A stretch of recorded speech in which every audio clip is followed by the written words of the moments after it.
I suppose every family has an heirloom, some object passed down not because of its price, but because of the stories embedded in it. For mine, it was a ring, an oval sapphire set in a delicate gold band, worn smooth from generations of hands that carried more weight than jewelry should ever have to bear. It wasn't the flashiest piece, not compared to the glittering modern stones you see in shop windows today, but it had a gravity to it. My grandmother wore it when she came to this country with nothing but a suitcase and 2 children. My mother wore it through years of hard labor, caring for her siblings after their parents died too young.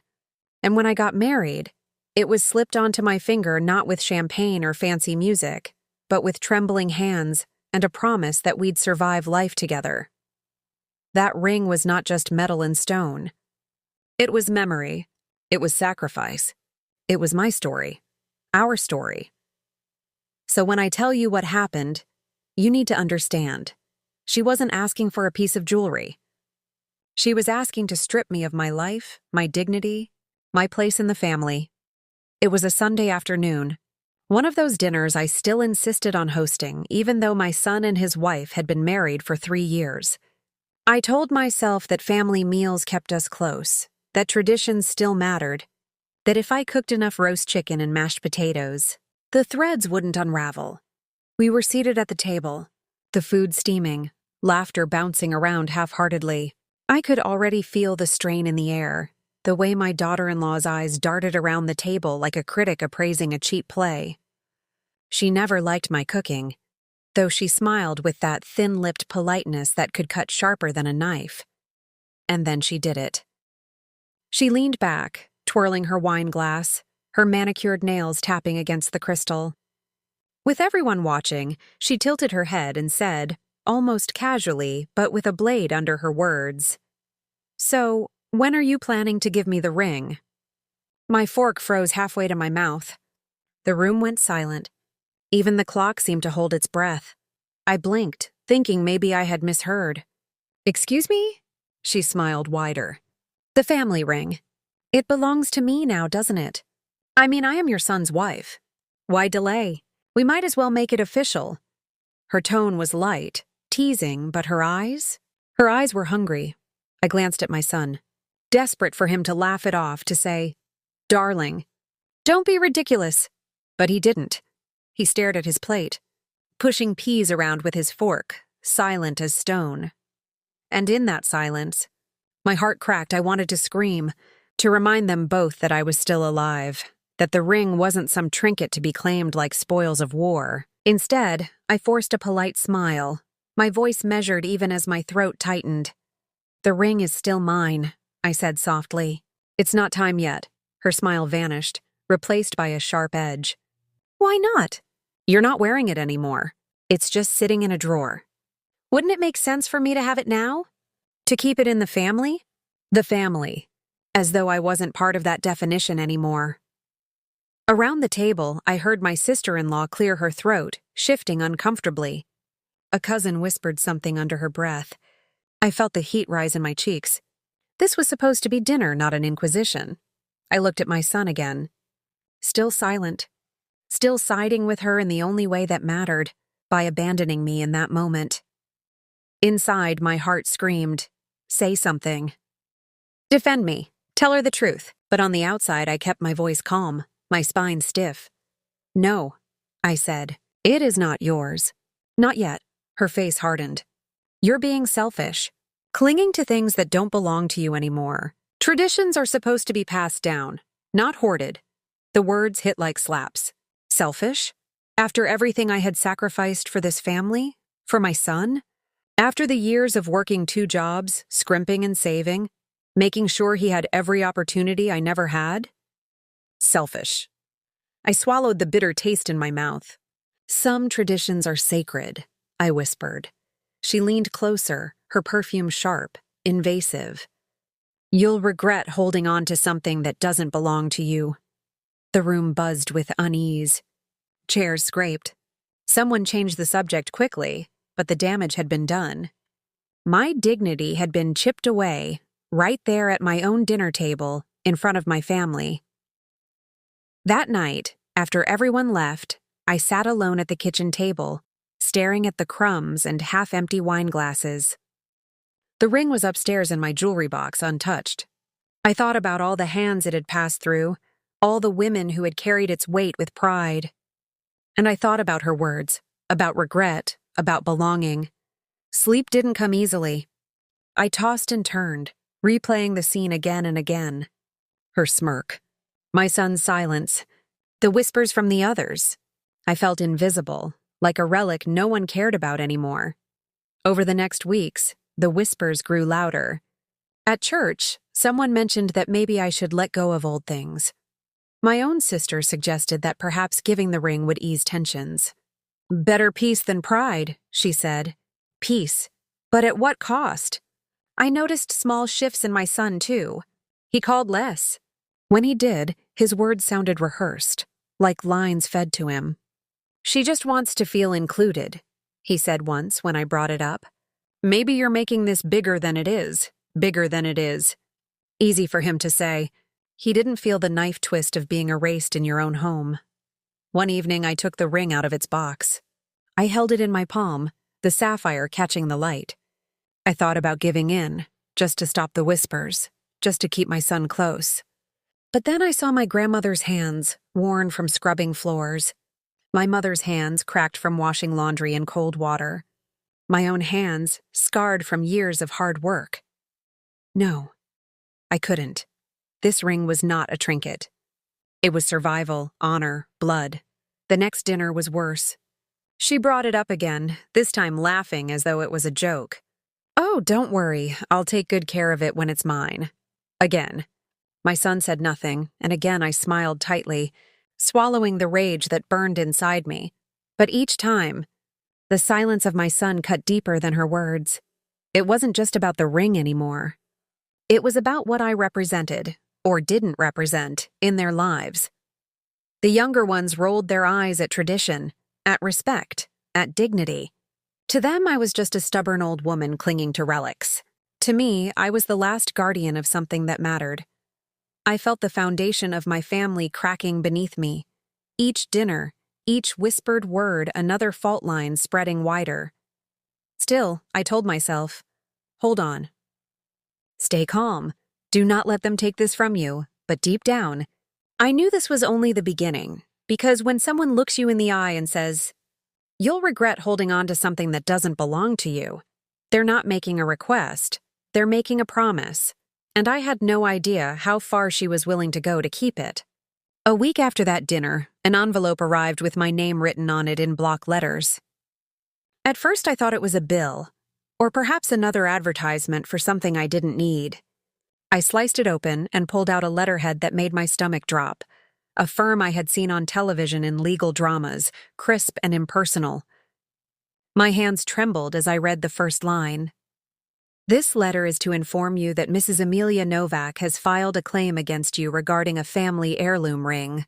Words on paper can feel like stones. Each sentence landed heavier than the one before.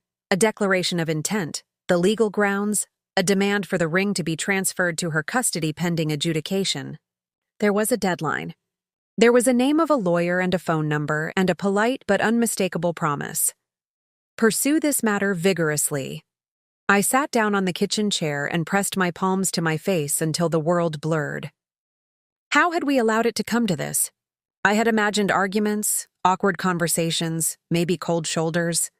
I had not imagined letters from lawyers, the public exposure of what should have been private hurt. When the lawyer came to the door a few days later, he wore the kind of neutral expression designed to calm and unsettle in equal measure. He spoke with that slow, careful cadence, as if reading from a script. "Mrs. Rivera?" he asked. I invited him in because what else could you do? Refusing to speak to the messenger would not stop the message. He explained with clinical detail that the claim asserted that the ring in question had been promised to the son, my son, through informal agreement, and that his wife's position as his legal spouse gave her standing. They framed it as an inheritance issue, dressed in legalese to sound inevitable. He spoke of equitable interests and constructive trusts, and other terms that felt like locks snapping shut. As he left, he said, "There is still room for negotiation. Mrs. Rivera, many of these matters are settled without court. He smiled the kind of smile that implies you will comply. He left his card on the table, and the paper seemed to burn where it lay. By the time the neighborhood learned, there was little left private. Someone had seen the lawyer's car. Someone had overheard a conversation. Gossip spreads with a speed that feels personal and cruel, like small knives. Friends who had called every Sunday to ask about my health started finding other things to do. Invitations became excuses. My phone fell silent in a way that felt like judgment. At church, whispers churned like a wind around holy things. It must be more than the ring, someone conjectured, as if scandal required layers. Another woman who I had known for decades avoided my gaze and told a friend, "You know how these things go. Sometimes old people hold on to memories that don't help anyone." Later, I heard, "She must have done something, made a rash promise." Maybe. The words were small, but they dug. I tried to explain to my sister, to the cousins, to the women who had patched my life together in times of need. A few nodded with sympathetic faces but offered advice that fell like salt on an open wound. "For peace," my sister said quietly one afternoon. "Maybe give it to her. It's only jewelry and you will keep your son." The contradiction of that sentence lodged in my throat. Keep my son, by handing over the very thing that tethered me to our past? I began to write. Not letters at first, those were too public, but a ledger. In a small notebook I kept in the top drawer of my kitchen, I scribbled dates and incidents that until then had been finger marks on my memory. The ledger was not accounting in the bank sense. It was memory in ink. Paid for school fees, 2009, $3,500. Loaned money for wedding venue, 16, 5,200, never repaid formally. Stayed home for son's recovery after accident, 2012, 3 weeks off work. Each entry felt like a bead on a rosary threaded with proof. It was an act of self-preservation. When the world tried to rewrite my role, painting me as possessive and unreasonable, I recorded the truth. I recorded every unpaid favor, every skipped holiday, every overtime shift. The ledger became an altar of proof to hold against the determined erasure. There were other moments designed to hurt. At a family brunch, my niece laughed and said, "Well, the younger generation can't be expected to keep up with every old tradition." She flicked her hair and looked at me as if I were a quaint painting at the flea market. The daughter-in-law sat across, lips pursed in what I could only call triumph. My son watched them, and I wondered when exactly he had learned to look away from his own history. I asked him once, softly, where his loyalty lay. He looked at me like I was asking him to choose between the weather and the color of the curtains, an answer he didn't think he had the authority to give. "We just have to move on, Mama," he said. "It'll only cause more trouble." She's sensitive about these things. Sensitive. My son's voice had the distant quality of a man who had been taught to mediate rather than defend. It was as if his sense of himself had been traded for the currency of keeping peace with someone who considered peace a price to be paid by others. I tried mediation. I asked for a simple sit-down, an honest conversation with all of us in the room. We met in the living room, the lawyer's card still on the coffee table like a foreign relic. I spoke about the ring's lineage, the nights my mother had gone without to pay for my son's school books, the times I sat up with him when fever took him. I tried to make them see that the ring was not an item to move around the chessboard of family optics. Instead, I was met with a chorus of thinly veiled contempt. "What do you need jewelry for at your age?" Someone sniffed as if my right to remember vanished with gray hair.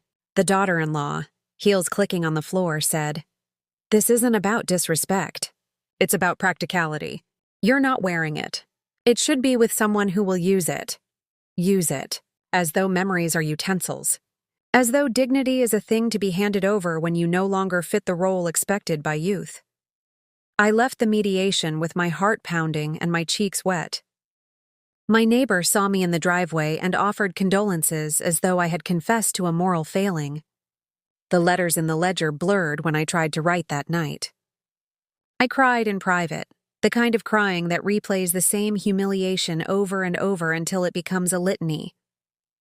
There were moments when I wondered if I had misread everything. Perhaps this was generational clashing taken too far.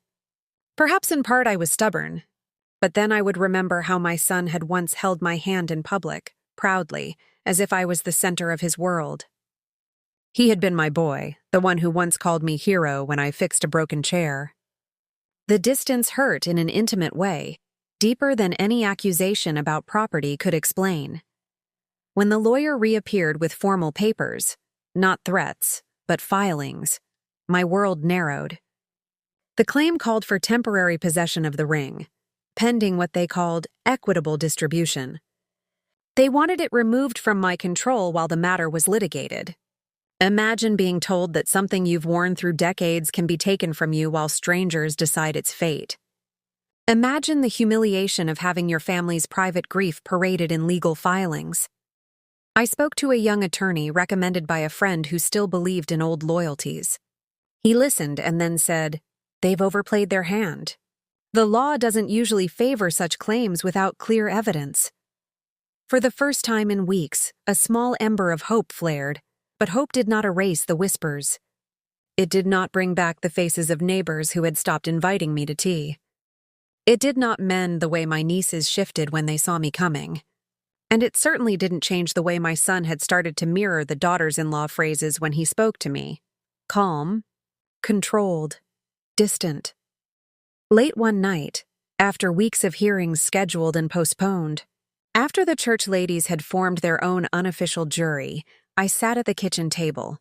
The ledger lay open like a wound, the pages full of proof and pain.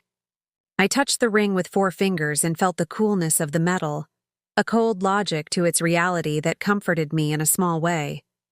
They could try to take the ring. They could try to make me a caricature of a bitter old woman. But I had learned over the years how to stand when everything around me tried to press me under. I had carried children through fevers and held roofs together when storms came. I had forged a life from thin air. I confided in a few steadfast friends who said, "You have every right to fight." Their blunt support steadied me. My attorney advised documentation, receipts, photographs, witnesses, so the ring's past could stand beyond gossip. We gathered proof, a faded program from my son's school play with my name on the back, a letter from a cousin who remembered my grandmother wearing the sapphire, a wedding photograph with the ring on my hand. Each item felt like a brick in the foundation they tried to shake. The ledger I kept, with dates and unpaid sacrifices, became an archive of care. Between hearings, I clung to rituals, watering plants, calling my sister, folding laundry. Ordinary acts kept me grounded in a life that did not dissolve under rumor.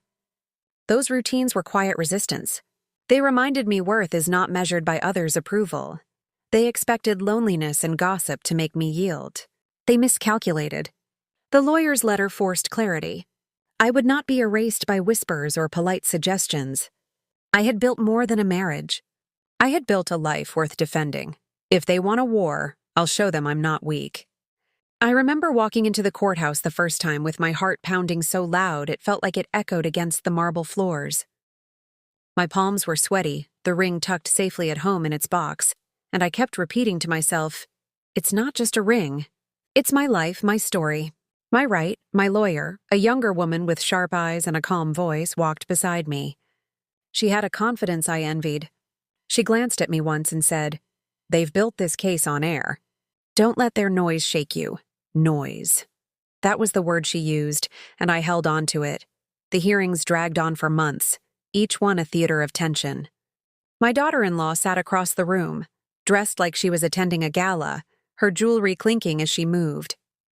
She smiled at the judge as though charm could win what truth could not. Beside her, my son avoided my eyes, staring at his papers, at his phone, anywhere but me. The first meeting was brutal.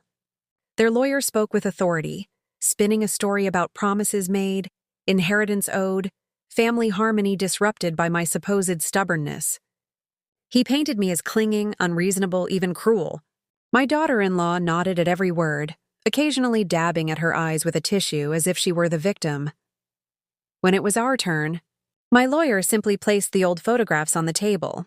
My grandmother's hand, lined and wrinkled, with the sapphire glowing on her finger, my own wedding photo, where the ring sparkled in the light of a life just beginning. Then she pulled out letters, handwritten testimonies from relatives who remembered who wore it, who passed it down. "This ring," she said calmly, "has never left her direct possession. It is not part of any estate. It is hers. Period." The judge nodded, expression unreadable. My daughter-in-law's smile wavered for the first time. Over the weeks that followed, I learned the art of composure. I sat straight, hands folded, no matter what accusations they hurled. "She's old, she doesn't need it," they argued. "She promised it," they insisted, though no proof was offered. "She's being vindictive," they claimed, as if self-respect were spite. Every insult cut, but I did not show it. I had cried enough at home, into my pillow, into the quiet kitchen. In that courtroom, I let their words hang in the air like smoke. I refused to choke on it. One day, during a tense recess, my daughter-in-law leaned close as we passed in the hallway. Her lips barely moved, but her voice slid like venom. "Enjoy it while you can. One day, that ring will be mine." I met her eyes steady. For the first time, I didn't flinch. "Not while I'm alive," I said softly. Her face twisted, just for a second, before she turned away. The turning point came on a rainy morning, the kind where umbrellas jostled at the courthouse steps and thunder rolled overhead like a warning. The judge read through the filings slowly, carefully, then cleared his throat. "The claim is dismissed," he said. "There is no legal basis to demand transfer of property that has never been part of an estate or joint marital asset." "The ring belongs to Mrs. Rivera." Silence. Heavy, thick silence. My daughter-in-law gasped, loud enough to echo. My son's face flushed red. He stared at the table, refusing to meet my eyes. I sat perfectly still, my hands folded, but inside a dam broke. Relief flooded me, fierce and trembling. Vindication is not joy. It is heavier, more solemn, but it tastes sweeter than anything else. We walked out of that courthouse, my lawyer smiling for the first time. "I told you," she said. "Noise." That's all it was, but noise can destroy peace. Noise can shatter families. My son didn't call for weeks after the dismissal.